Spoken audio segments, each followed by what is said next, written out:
టెక్కలి జిల్లా కేంద్ర హాస్పిటల్ని 100 పడకల నుంచి 200 పడకలకి పెంచినందుకు కృతజ్ఞతగా గౌరవ ముఖ్యమంత్రి చంద్రబాబు నాయుడు గారు ఈ హాస్పిటల్ అప్గ్రేడ్ అవడానికి అనునిత్యం కృషి చేసినటువంటి టెక్కలి నియోజకవర్గ శాసనసభ్యులు, ఆంధ్రప్రదేశ్ రాష్ట్ర వ్యవసాయ శాఖ మంత్రి కింజరాపు అచ్చెన్నాయుడు గారికి, శ్రీకాకుళం జిల్లా పార్లమెంటు సభ్యులు, కేంద్ర పౌర విమానయాన శాఖ మంత్రి కింజరాపు రామ్మోహన్ నాయుడు గారికి, టెక్కలి నియోజకవర్గ ప్రజలు, టెక్కలి ప్రాంత ప్రజానీకం తరపున ప్రత్యేకమైనటువంటి ధన్యవాదాలు, కృతజ్ఞతలు తెలియజేసుకుంటూ, ఈ హాస్పిటల్ తాలూకా చరిత్ర చూసుకుంటే ఆ రోజు నందమూరి తారక రామారావు గారు టెక్కలి శాసనసభ్యునిగా గెలిచిన తర్వాత టెక్కలి ప్రాంత ప్రజానీకానికి ఒక కానుక ఇవ్వాలనే ఒక ఉద్దేశంతో టెక్కలికి 100 పడకల హాస్పిటల్ని మంజూరు చేయడం జరిగింది.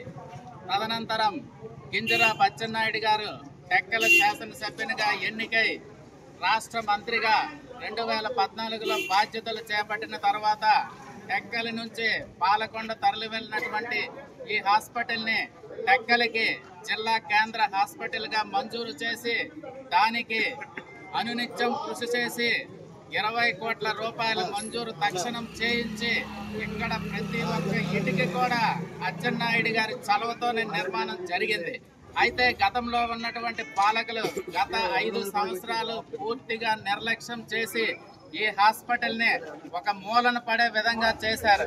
ఆ రోజు కరోనా టైంలో కూడా ఈ హాస్పిటల్లో ఆక్సిజన్ లేక ఇబ్బంది పడుతుంటే ఆ రోజు రాష్ట్ర పార్టీ అధ్యక్షులుగా ఉన్నటువంటి కింజరాపు అచ్చెన్నాయుడు గారు ఎన్టీఆర్ మెమోరియల్ ట్రస్ట్ ద్వారా ఇక్కడ ఒక ఆక్సిజన్ ప్లాంట్ కూడా ఏర్పాటు చేయడం జరిగింది. మరలా కూటమి ప్రభుత్వం ఏర్పడిన తర్వాత మన శాసనసభ్యులు, గౌరవ మంత్రివర్యులు కింజరాపు అచ్చెన్నాయుడు గారు ప్రత్యేకంగా శ్రద్ధ వహించి టెక్కలి జిల్లా కేంద్ర హాస్పిటల్ని జిల్లా ప్రజలందరికీ ఇచ్చాపురం నుండి శ్రీకాకుళం వరకు ఉన్నటువంటి సుదీర్ఘమైనటువంటి హైవేలో ఉన్నటువంటి ఒక పెద్ద హాస్పిటల్ ఇది. దీనిని ప్రతిష్టాత్మకంగా తీసుకొని అన్ని సౌకర్యాలు ఏర్పరిచి ఈరోజు 200 పడకల హాస్పిటల్గా అప్గ్రేడ్ అయితే మనకి డాక్టర్ల సంఖ్య పెరుగుతుంది, నర్సుల సంఖ్య పెరుగుతుంది, మందుల బడ్జెట్ కూడా పెరుగుతుంది. దాని ద్వారా ప్రజలకి మరింత మెరుగైనటువంటి వైద్య సౌకర్యాలని మనం అందించడానికి వీలుంటుంది. దీనికి అనునిత్యం కృషి చేసినటువంటి మన నాయకులు కింజరాపు అచ్చెన్నాయుడు గారికి, కింజరాపు రామ్మోహన్ నాయుడు గారికి ప్రత్యేకమైనటువంటి ధన్యవాదాలు.